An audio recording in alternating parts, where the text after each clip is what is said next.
from the sky, from land, and from the water itself. Iguazu Falls is a place to be experienced, not just to be seen.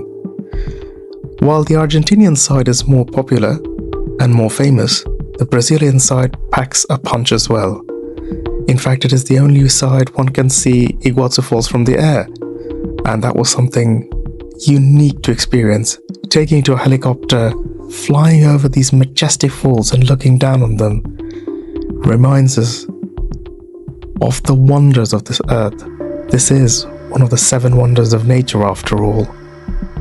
On the ground, there are nice walkways that allow one to go very up close and personal with these falls, allowing beautiful sights and actually a spray of water on one's face as well. However, the best bit of both sides, to be fair, is going at it from the water.